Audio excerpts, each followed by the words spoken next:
Hi, everyone. So, the objective for today is to be able to write your works cited page at the end of your essay. Notice it follows my conclusion here. Okay, so the first step for writing the works cited page is gathering all of the links that correspond to the websites that you used. So, I used 4 different websites to do my research, and I have my in-text citations already in my body paragraphs. If you don't already have your in-text citations, you want to make sure that you go back and add them. You should have probably one in your introduction if you have any kind of fact whatsoever in your introduction. You should have about 2 in-text citations in each body paragraph because you should have at least 2 pieces of evidence or facts in your body paragraphs. The only time when you don't need 2 in-text citations in a body paragraph is when you have used the same source twice in that body paragraph. So for this paragraph, I only used a single newsella.com article. I do want to use the signal phrase just because I think it's a nice way to introduce evidence. So I'll keep it there. But technically, because both of these pieces of evidence come from Newsella, I would have only needed the one in-text citation in the body paragraph. You don't need to put it here as well as here and so forth if it's all coming from the same source. You would just need one in-text citation. Okay, so now back to the works cited page. All right. If you haven't done the in-text, though, like I say, you need to go back and do this before you do your works cited page.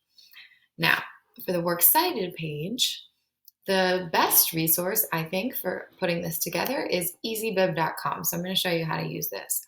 You go to easybib.com and you click Create Citations.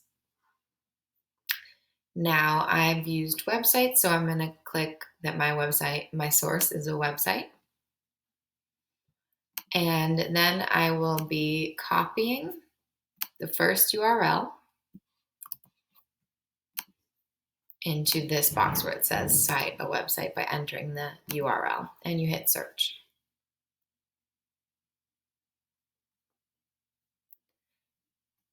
It says it's gathering information from the site now, and it's asking me to confirm that this is the URL, so I have to hit cite here. And now it's reviewing the info. Usually takes a moment to load.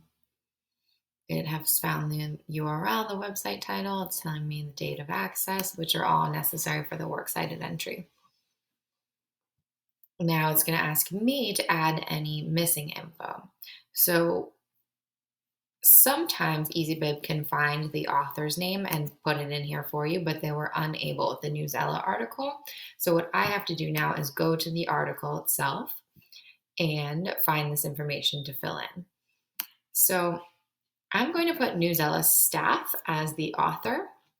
It says it's by procon.org, but it was adapted by Newsella staff. And I know that procon.org is a website that's formatted very differently. So I know that the Newsella staff really did a lot of the writing in here. So that's why I'm going to copy that as my author. Now, it's not really like first name, last name, so I'm going to put it all in the first name space. Or you know what? Maybe I'll put it all in the last name space and leave the first name part blank.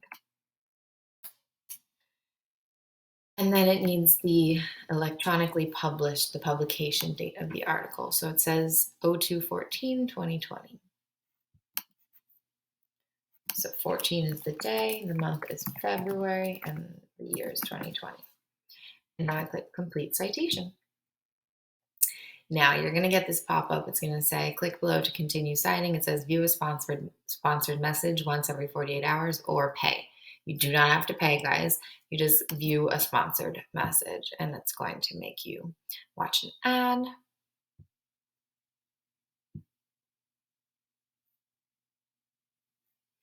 Geico is giving new and current customers a 15% credit on their motorcycle policies with a Geico Give Back. And because we're committed for the long haul, the credit lasts your My whole Screencastify policy. is going to cut me off. So here's what I'm going to do, guys. I'm going to end this video, save this one, and then put up a second one as well.